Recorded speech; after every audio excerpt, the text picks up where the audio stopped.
All right, we are in John 10, and last week I commented about Jesus having the role of gatekeeper and gate, and I looked up a commentary on that, and talked about how in a village, many families would have, 5 sheep or something like that, and it would not be enough to warrant having a shepherd just for those 5 sheep. So there would be kind of a village shepherd that would take care of them, take care of the sheep, and the village shepherd would then go by different properties and pick up more sheep along the way before going out to the fields. And at each property, then there would be a gatekeeper to let the sheep in and out to the bigger flock. So that's kind of the role of a gatekeeper and the sheep. And when then the sheep would come home, then they would recognize the voice of their owner, the gatekeeper, because the gatekeeper fed them a little bit extra as they came home, and so they would remember. That would help them remember the voice and help them eager to go into the courtyard of the house in the village. So at the end of the day, the shepherd would bring them back, and the different gatekeepers would open the gate and call their own sheep in, and the other sheep would ignore them because they had other places to go. But so the sheep would know how to sort themselves out based on who is calling them to come. So that might be part of the situation in which where Jesus is describing the gatekeeper opens the gate, but then it also says he calls his own sheep by name and leads them out. So it's kind of they're going the opposite direction to what I expected. I would think the shepherd would call them out and the gatekeeper would call them in. So I think there's an interesting angle to explore there, but I'm not sure that I got the full answer on that yet.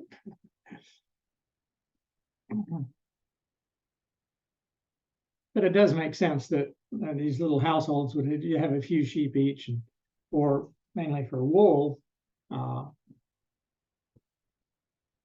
they wouldn't have their own shepherd. All right, and then we got down to verse 3. Let's share the screen on that.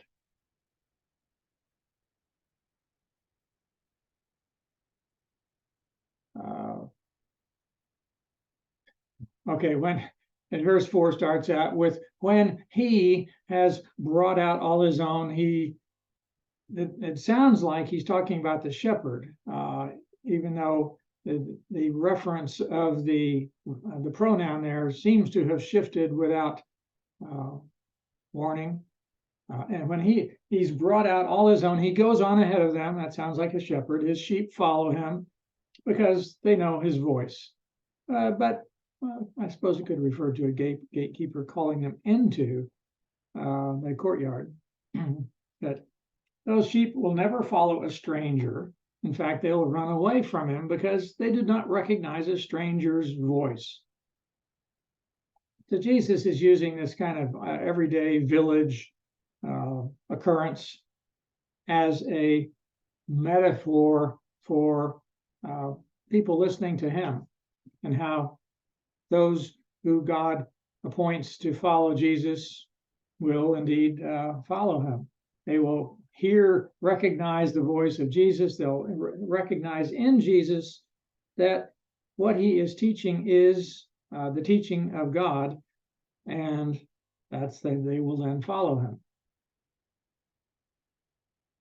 So there's some self-sorting going on there as far as whether people are listening and following Jesus.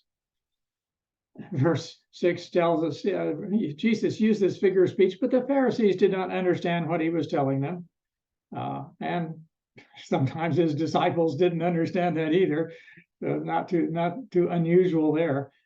But Jesus expands on the metaphor as he goes forward. Verse 7, therefore Jesus said again, very truly I tell you, I am the gate for the sheep. So he's the one that kind of helps them go in and out.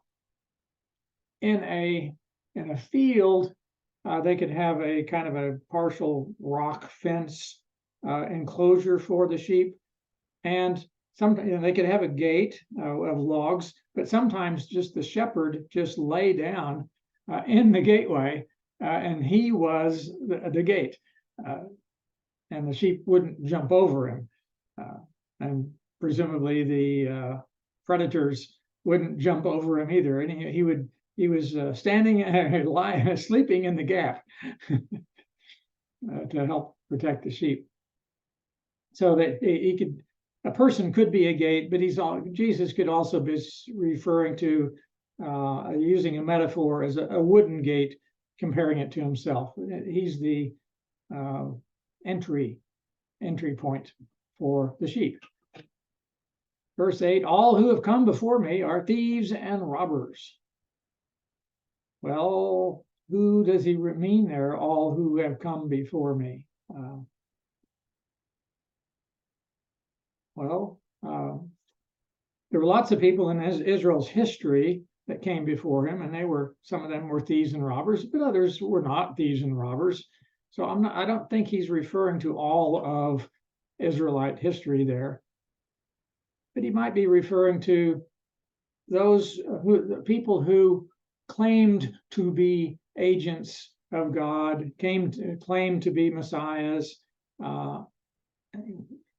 claiming to, desiring to get a following for themselves. And he says all of those are thieves and robbers. But the sheep, that is, the people who actually belong to Jesus, he says they have not listened to them.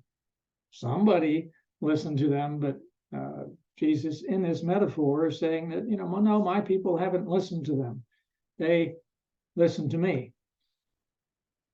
It's not everybody followed those would-be messianic pretenders. And it was right for them to be skeptical of such claims.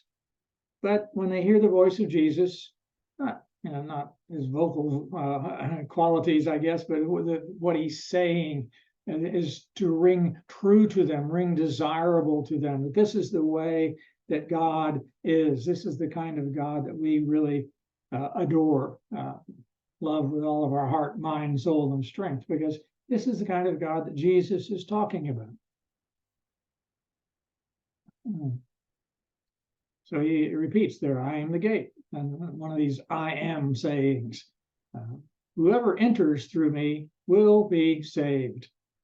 And here this is a play on words that John is using.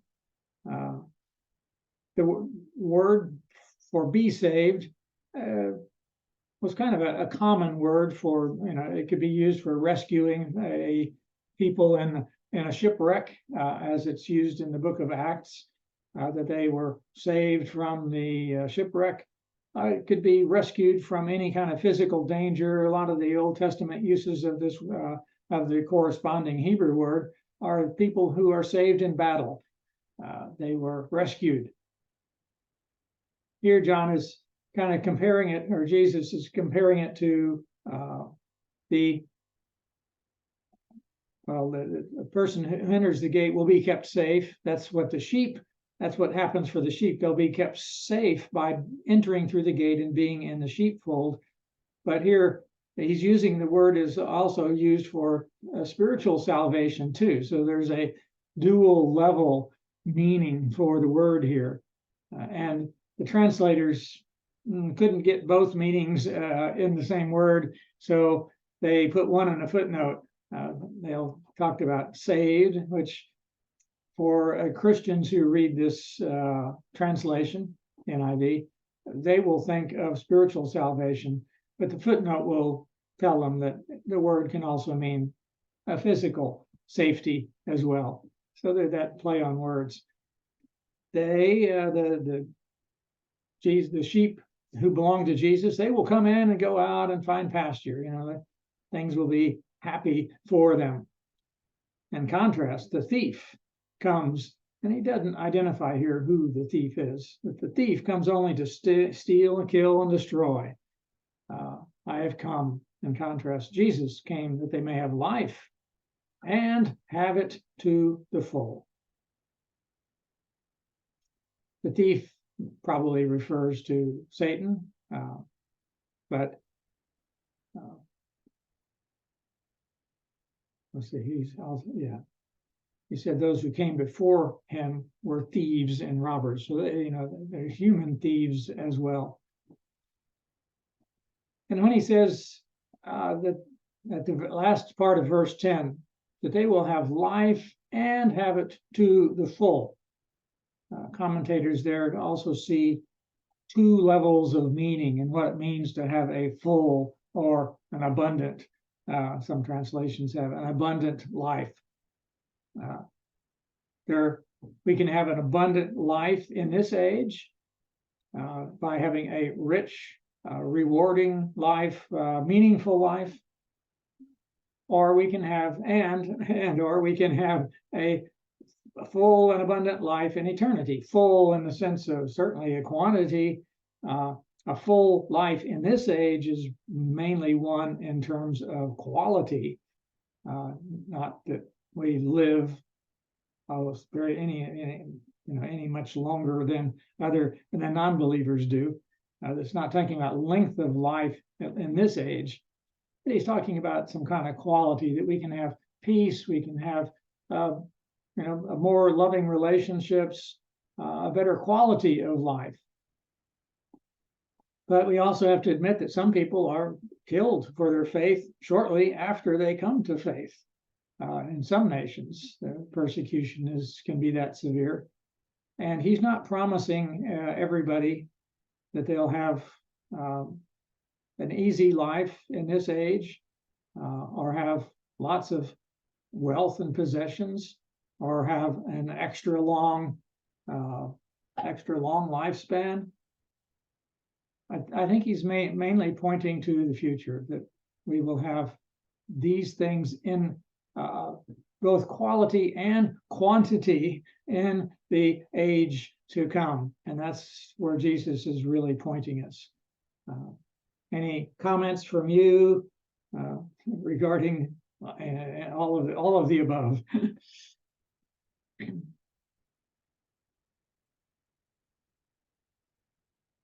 All right. I'll scroll down a little bit and get to one of the most famous I am sayings. I am the good shepherd. And this connects with a couple of Old Testament passages. I have used one. Most of us are familiar with Psalm 23, the Lord is my shepherd.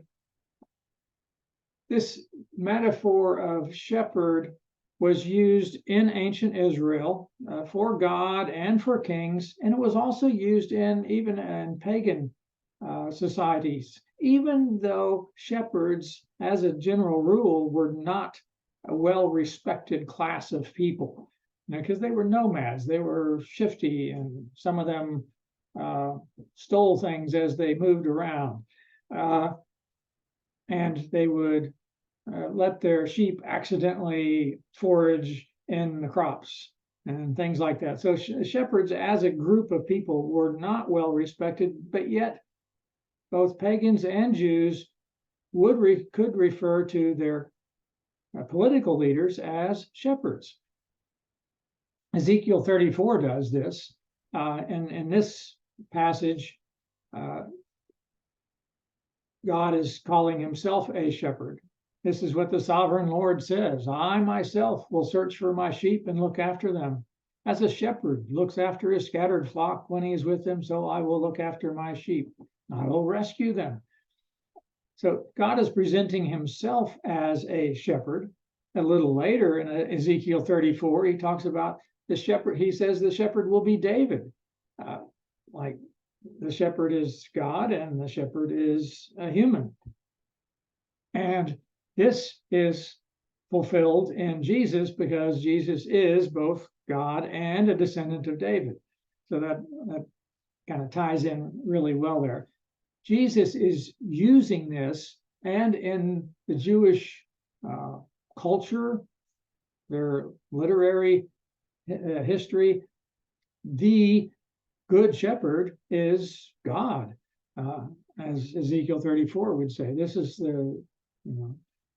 so Jesus is making a strong claim here of who he is. I am the good shepherd, he says. The good shepherd lays down his life for the sheep. Now, that's not what they would have expected a God as a shepherd, or even a king as a shepherd to do. Jesus is talking about a highly unusually good shepherd, a role that wasn't typically expected of a shepherd. A shepherd might risk his life for the sheep, as when David went to fight Goliath and Saul was saying, hey, you're just a boy. And David said, I've killed a bear and I killed a lion. David was risking his life to help save his sheep. I don't know if, David was pretty good with his slingshot, I guess. So maybe he didn't think he was risking much. But shepherds are out in the elements, and they do face animal dangers as well as other kinds of dangers. So in some sense, they do risk their lives. They don't purposely lay down their lives for the sheep, though. And I think if they knew that some action was sure to give them death, even if it saved 10 sheep, I think they would still save themselves rather than the 10 sheep. And the rest of the community would agree that one human is worth more than 10 sheep, or however many other number you've got. So the good shepherds don't normally go into sure death just to save sheep. Jesus is saying he is a shepherd extraordinaire in his willingness to care for the sheep. Verse 12, the hired hand is not the shepherd and does not own the sheep. I'm not sure who Jesus is referring to here. Who are the hired hands? Spiritually, maybe the religious leaders of Jerusalem of that day. That could kind of fit in the analogy, but he's not being too pointed with it to criticize them. But he's saying in verse 12 that when the hired hand he sees the wolf coming, he abandons the sheep and runs away. No, he's afraid of the wolf. Then the wolf attacks the flock and scatters it. So that's what happens in ordinary shepherding. And Jesus is mentioning that because he sees some parallel there with the care of God's people. There are sheep there that belong to God. He's not saying that those sheep are okay, back up a little bit. Earlier, he talked about sheep who did not recognize the shepherd's voice. He doesn't seem to be using that analogy here. In this section of John 10, he's kind of assuming that all the sheep do belong to Jesus, and Jesus does protect them all. So there's been a bit of a shift in the way it's presented. Verse 13, the hired man runs away because he's a hired hand and doesn't really care about the sheep. He's just doing it because it's a job. Any comments from you on that? Okay. This might be a little off the beaten track. Can you hear me okay, Mike? Yes, Peggy. Okay, great. It just occurred to me when we were talking about Jesus being the good shepherd, the passage in Hebrews that talks about him being the great shepherd. Hebrews 13:20, the benediction. And I love that. I never thought about it before, but it's in reference to his resurrection, the great shepherd of the sheep. And it's so personal that we follow him, or he's the leader, the shepherd of life. And he, went through death. We follow him. It was just really meaningful to me when I remembered that passage. Yeah, I wonder if it all might be more meaningful to us if we were more familiar with having, little flocks of sheep ourselves and Yeah. raising them from when they were lambs. And there's going to be a relationship developed there. Although, well, at some point, the shepherd has the reality of eventually the sheep will be turned into mutton. Not too quickly. Most of their they were valued because of their the wool. Egypt had linen. They had a lot of flax, and so they could make their clothes out of linen. But wool was an important clothing material for the Jews and those who live in the desert. And though we might think wool is warm, they would also use wool in the heat of the summer because it was insulated then from the heat. So wool was important to them, so they would keep the sheep for shearing, and some could be milked as well. And lambs were important for sacrifices. They didn't have all the lambs grow up to be sheep.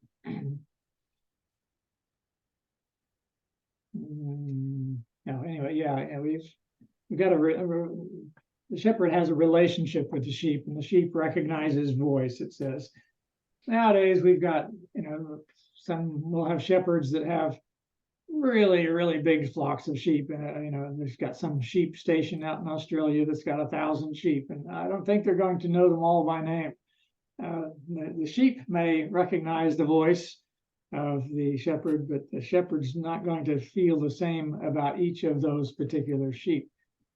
And in the agricultural society of Israel, I think it would have been different.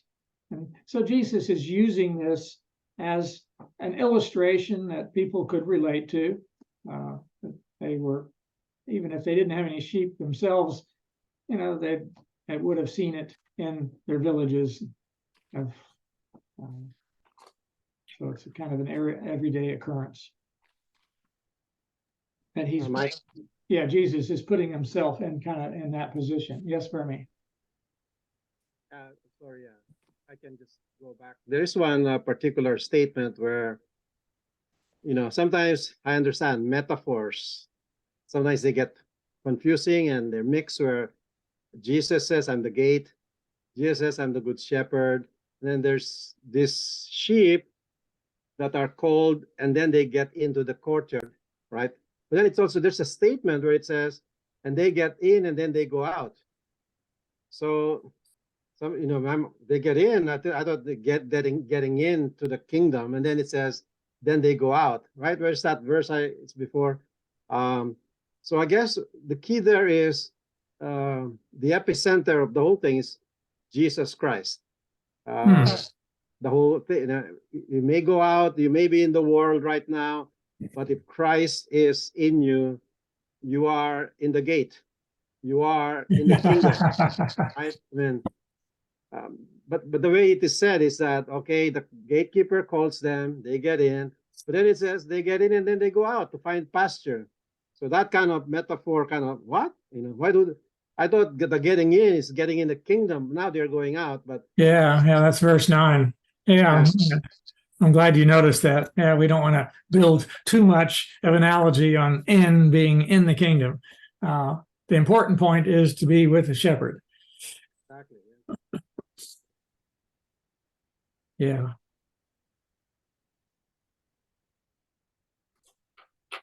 All right, let's go down to verse 14. And then Jesus repeats his metaphor there. I am the good shepherd. I know my sheep know me, just as the Father knows me and I know the Father. So that's the same kind of level of intimacy, understanding. I think in the next chapter he talks about that Jesus loves his disciples just as the Father loves him. Same kind of relationship. altered, based on our capacity to receive it, I guess. That there's similar enough to be in a comparison like this. Just as the Father knows me, I know the Father. And he says, here it says it again, I lay down my life for the sheep. Verse 16 is commonly understood to mean referring to Gentiles. I have other sheep that are not of this sheep pen. I must bring them also. They too will listen to my voice, and there shall be one flock and one shepherd. Yes, commonly, referring to understood to be referring to Gentiles. I wonder what the original hearers thought of this. There's no comment in there by John as to how people reacted to it, or they didn't say, well, what do you mean by that? There's no question there. But I think the readers of John would have known, they would see the significance there. What are the other sheep? What is the other pen? There's another pen, but he also points out they are still one flock, and they're all one shepherd. Other people listen to Jesus' voice as well. So the readers could see themselves in this verse. Verse 17, the reason my Father loves me is that I lay down my life, only to take it up again. I don't think that's the only reason the Father loved the Son, but that is something that God does love about Jesus. And what Jesus did, that does in laying down his life, is representative of what the Father would have done as well. It's a self-sacrificial love. They both didn't need to become human and die. One was quite sufficient.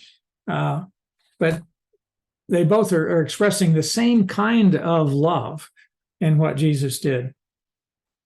And it's interesting, verse 17, that Jesus says he can take up his life again. Even as a dead man, he can raise himself, as it were. Earlier in John, he talked about destroy this temple and I will raise it up.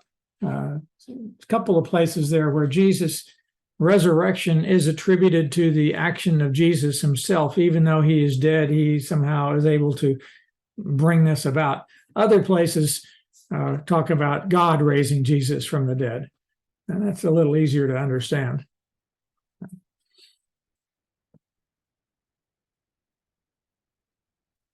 Verse 18, no one takes my life from me. That is against his will. Technically, other people did. They killed him. But they weren't doing it without his permission. He lay it down of his own accord. I have authority to lay it down and authority to take it up again. This command I received from my Father. It's not really a command. That's kind of an unusual word. The command to lay it down. Instruction might be a better word there. That he would lay down his life and he would also be raised again. Jesus is making some claims there about his authority, his power, his deity, really. Any comments? Yes. Yes, Bernie. Yeah, verse 18, that whole statement, it says, I laid down of my own accord. So this is the flesh and blood Jesus speaking. Yes. And then it says, I have authority to lay it down and then authority to take it up again.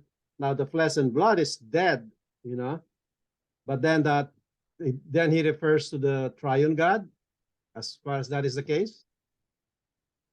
Yeah, that's an interesting kind of theological question of Jesus being both on earth and still as part of the Trinity in heaven, sustaining all things by the word of his power, where Calvin suggested that Jesus was both there on earth in incarnated and also still had a spiritual existence as well. Lutherans objected to that and called it the Calvinisticum extra. But I mean, they're struggling with, and this verse was probably part of their discussion too. But the idea that Jesus, the second person of the Trinity, hasn't just disappeared when Jesus died. There's still some, there's still something there. The world did not dissolve because Jesus died. So this was a represent, not just a representation, but Jesus became flesh. So we don't want, we struggle with the language of how to describe what's going on there. And something like all of the words that we choose have some downside to them. It kind of convey the wrong message. So sometimes they say, well, we can't say this and we can't say that, but we're not quite sure what we can say. Or they might say, well, would say this in this respect and say this in that respect, to kind of clarify what we're meaning and what we don't mean. And that's, theologians are kind of do some verbal dancing sometimes. And that sometimes that can be tedious when they're dealing with questions we're not interested in. They're wrestling with questions, and it's okay to do that.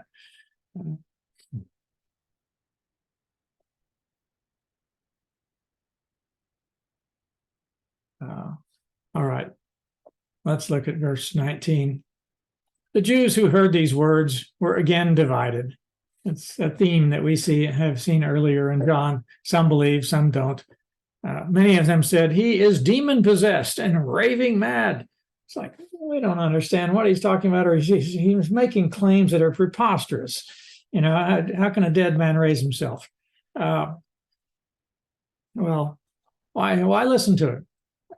Others said, these are not the sayings of a man possessed by a demon. And can a demon open the eyes of the blind? So this story about what Jesus had done in chapter 9, now that story had gotten around.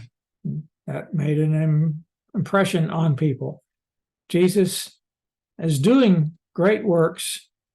He seems to, God being with him is the only explanation for these kind of works. So shouldn't we try to take him seriously? If somebody has that kind of ability. Now, Moses in Deuteronomy did warn people, says, even if other people, even if they do great miracles, don't follow them if they're not following God. So some people, although that's not quoted here, that doesn't seem to be part of the discussion of those who opposed Jesus, but they could have been thinking somewhat like that.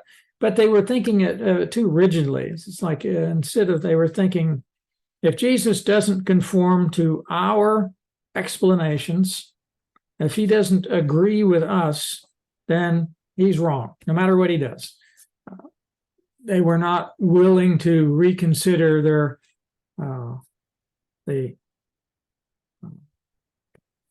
how correct they were based on what Jesus could actually do. That God was with him. So they need to listen. So let's leave it as a question. Can a demon open the eyes of the blind? Well, no, I don't think so. It leaves the question for the reader then. The reader is again kind of forced to kind of take a side. What do you think? Is he on this side or is he on that side? Are you on this side or on that side?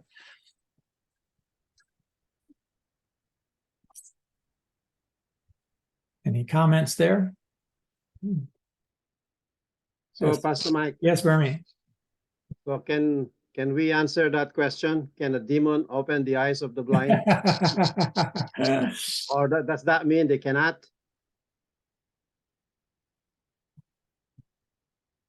Yeah, I'm sure a demon could make it look like it was opening the eyes of the blind. Whether the person was actually blind, yeah, I don't know. But yeah, there can be fakes. Can a demon actually do something really creative and good like that? Because in order to open the eyes of somebody born blind, there's a lot of creation going on there in their eye and their brain. Can a demon do that, or is a demon willing to do that? I think the implication there is no, but it's also difficult for us to create doctrines or firm statements out of a biblical question. And in this case, a question even from people who are not authoritative. This is part of the crowd. They do side with Jesus, but still, they're just asking a question. I think by John repeating the question, he's probably siding with its validity. That John would say, no, if somebody actually opens the eyes of the blind, it's not going to be a demon. That's, but he doesn't just come right out and say that. It leaves it as a question. Mm-hmm.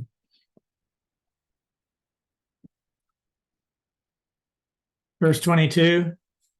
Here's another festival of the Jews, the Feast of Dedication, or otherwise known as Hanukkah, at Jerusalem. It was winter, John tells us. Though that doesn't seem to play any role in the story.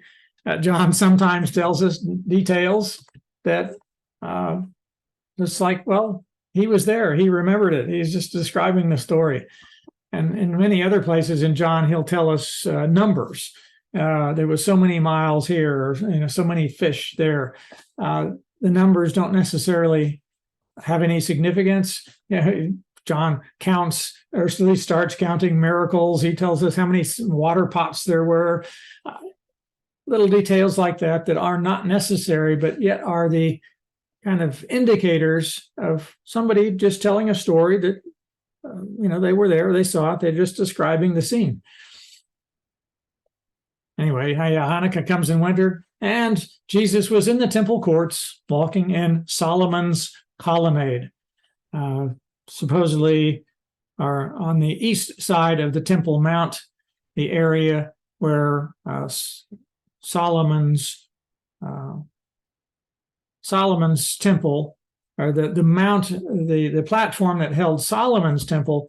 Part of that platform was still there, even during the second temple, the temple that Nehemiah built and Herod rebuilt, used some of the same area as what Solomon had used for his temple. And the idea is then that part of the colonnade in that area was called Solomon's colonnade, named after him. Well, that's another detail that doesn't affect the story either. The Jews who were there gathered around him, saying, "How long will you keep us in suspense? If you're the Messiah, tell us plainly." It sounds like an innocent question, but Jesus responds in verse 25 as if it is not an innocent question. There is some more sinister motive in their question. And part of that is in this word suspense. How long will you keep us in suspense? The words they're translated as suspense could also be annoyed. How long are you going to annoy us? We don't like this, that you're not telling us straight out whether you're the Messiah or not. So it was there was a bit of a complaint there. And Jesus answered, "I did tell you." Well, he didn't just come out and say it bluntly. He didn't often publicly tell people he was the Messiah, but his works did, and he was pointing at it all along. It's just like, if you were really interested, you would have believed the evidence and the words I've already given you. I'm telling you that I'm the good shepherd. You know, what isn't that enough? What more do you want the Messiah to do than to be the good shepherd for you? So Jesus said, I did tell you, but you didn't believe. The works I do in my Father's name testify about me. The works point that direction, but you don't believe them because you're not my sheep. So there he goes back to that idea again, that not everybody was willing to follow. My sheep listen to my voice. I know them. They follow me. I give them eternal life, and they shall never perish. No one will snatch them out of my hand. So here Jesus is again going up another level in his claims about what he is able to do, that he is able to give someone eternal life. That's quite something. And surprising that they don't complain about that. Well, they complain soon enough, I guess, but not specifically about that one. But that's helpful for the readers. John's including that to help us as readers know what kind of choice that Jesus is presenting us. Jesus has all the goodies on his side, and the Pharisees don't have any. They have nothing to offer, basically, except criticisms. So it's a encouragement that we follow Jesus and receive this eternal life. They will never perish. We do die physically, but Jesus is referring to the future life. No one will snatch them out of my hand. We are safe in his hands.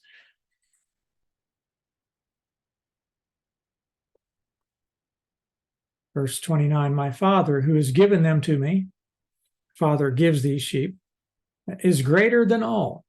No one can snatch them out of my Father's hand. So both the Father and the Son are holding on to us. I and the Father are one.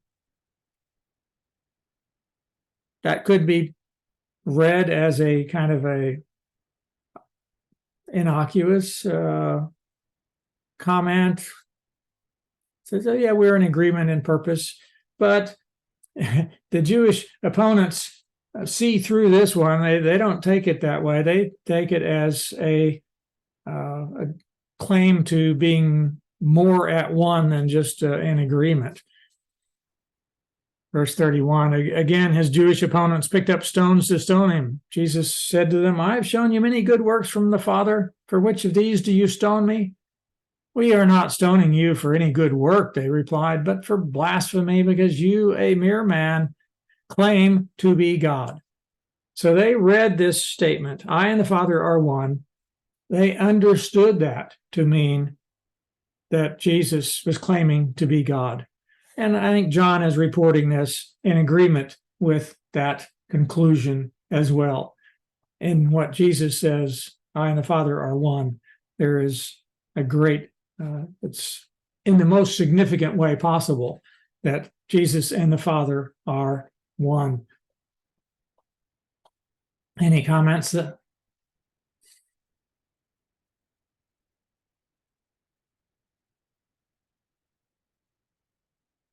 All right. John circles back and says some of the same ideas again in the end. So some of these are repeats. Similar kinds of controversies and claims that he is making. So they were accusing him of blasphemy, of claiming to be a god. Jesus responds to them with a kind of a question of his own that stumps them on that. And this is not a complete answer to what their question is. Are you claiming to be God? Jesus doesn't really address that in his answer, but he quotes from the scriptures. Jesus answered them, is it not written in your law? It's actually written in the Psalms, not the law.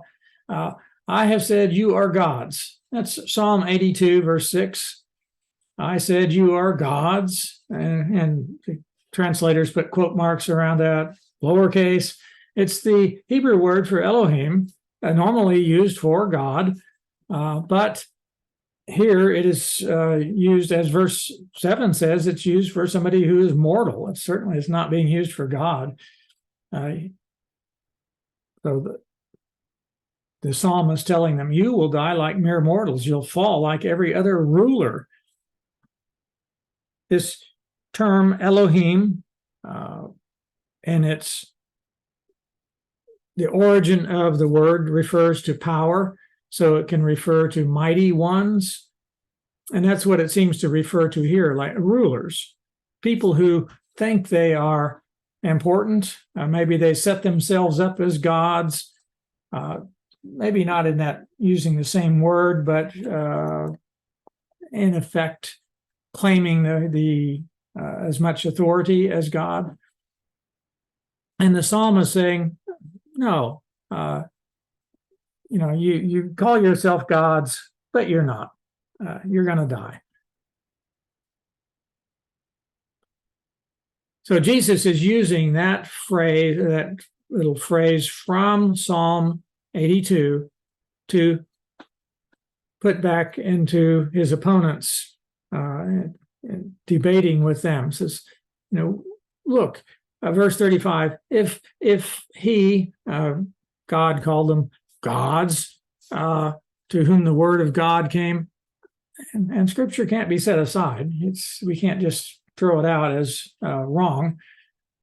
What about the one whom the Father set apart as his very own and sent into the world? If people can call these human rulers gods, then why are you so upset that I called myself the son of a God? Son of God. What's wrong with that? I don't think they really appreciated his answer there.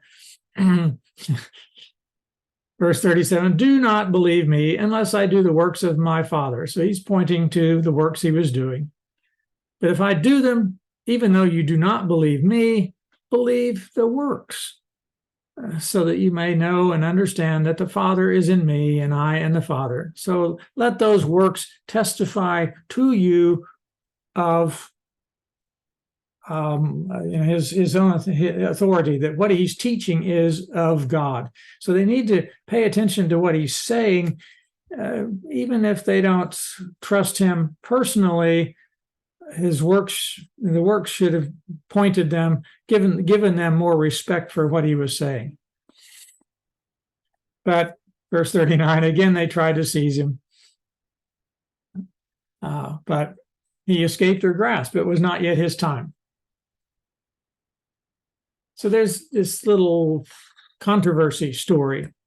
The other Gospels have controversy stories, and John has a few of his own, in which the debate partners each try to get the upper hand and ask the most, the difficult question to kind of stump the other side. And Jesus comes out on top with these things.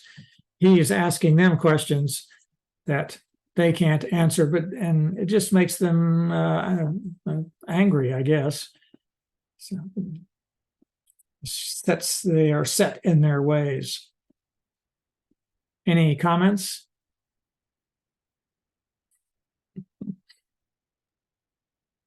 So, Pastor Mike, Yes, sir. so Jesus is saying all this to prepare them for the crucifixions, the final act where they will be so upset. So he keeps giving these difficult statements that looks like blasphemy, knowing that those things will be used later on to accuse him and put him to death, right? Yeah, it seems like that Jesus is kind of purposely stirs up some trouble for himself. He knows when his time when his time is. So he knows it's not going to happen right away, but still, he does seem to bring up things that he didn't have to bring up. He didn't have to raise the level of the rhetoric in the way that he did. He didn't have to point out their incorrect things as often as he did. And he could have tread more gently if he wanted to, but yeah, he was quite well, somebody had to crucify him. Does he also have a possible dual purpose? Like, okay, he's saying these statements to the Jews, but also he knows that John and the others will write about this. So probably he knows that someday we will be reading about this and we will get to understand more about his nature. Yeah, he was definitely saying things that he knew would be understood later. Even the other Gospels tell us that just straight out. And this is probably another example of things that he knew they would understand later, even if they didn't understand it right then. But it's still, he wanted to say it as well. Could have had several reasons for saying it right then.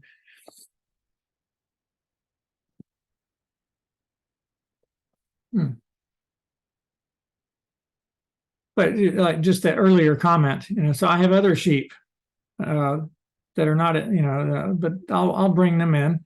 It's like he was able to foresee things that would happen after his crucifixion and resurrection. All right. Verse 40.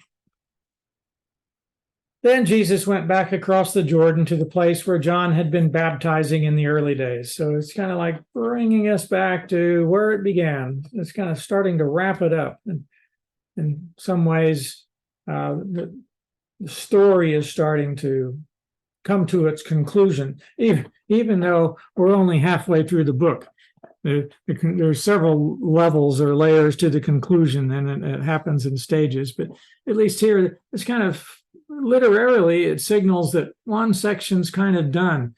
And the next sign is going to be the most stupendous one, raising of Lazarus. But across the Jordan, there he stayed. Many people came to him. This also sets up the scene for the raising of Lazarus too, where Jesus is away from Lazarus, and therefore, Lazarus would be dead for a while. So John is explaining his movements for that reason too. Many people came to Jesus. They said, though John never performed a sign, all that John said about this man was true. So John didn't have miracles to back him up, but what he said happened. It does imply that these signs were evidence to them that Jesus was telling the truth. What Jesus was saying hadn't yet come true, but he had the signs. So that each John the Baptizer and Jesus both had, there were reasons to believe both of them. For John, it was because what he said came true. For Jesus, it was because of the signs. So these signs and words worked together in different ways for the different men. In verse 42, in that place, many believed in Jesus. So Jesus was still growing in popularity.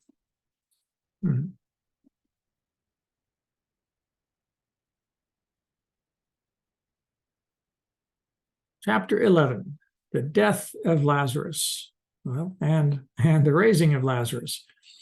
Now a man named Lazarus, that's the Greek form of Eleazar. A man named Lazarus was sick. He was from Bethany, the village of Mary and her sister Martha. This Bethany was just on the other side of the Mount of Olives, close to Jerusalem.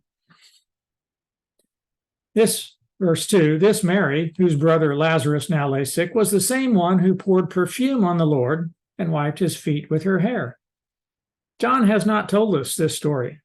He does in the next chapter. But the way he's writing the book, he expects his readers to be familiar with the story. And, oh, yeah, that's, Mary. They've heard of this story of her anointing his feet. He seems to be assuming his readers know the basic story of Jesus. So the sisters sent word to Jesus, Lord, the one you love is sick. And this passage tells us that Jesus loved Mary, Martha, and Lazarus. These are the first people that John tells us he tells us that Jesus loved, specific people that Jesus loved. And some scholars have suggested that Lazarus is the disciple whom Jesus loved, who is the disciple who wrote at least major parts of this gospel. Can't really be proven, but it's based on the idea here that this is one of the men that we are specifically told that Jesus loved this particular person.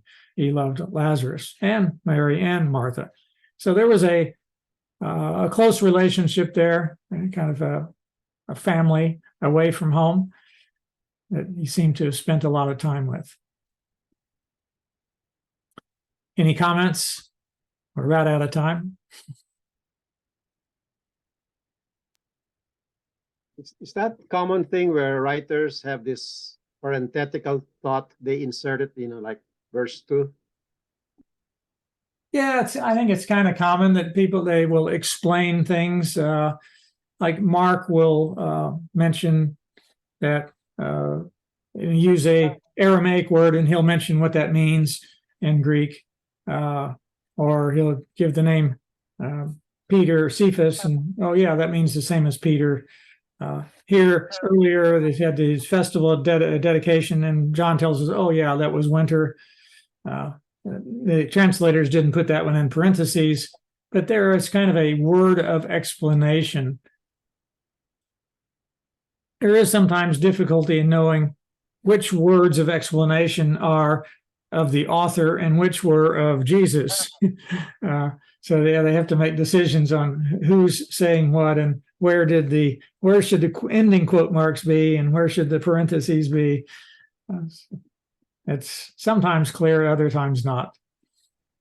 Writers can do that to help fill in the gaps for their audience. And in this case, there's no gap. We could omit that without any loss of understanding. But John is helping the readers connect it with something else they know. And that can help draw in a reader too, I guess, to help it's speaking to the reader. Oh yeah, you guys, this was the same Mary. So they have not invented yet parentheses. No, they didn't even have spaces between words. they just had it all. They're all running together. They knew how to read it. It's difficult for us. The spaces between words are really handy for us, and for us too. We have capital letters and small letters, and that helps us read more quickly. They had all capital letters, no spaces in the lines. It was hard to read.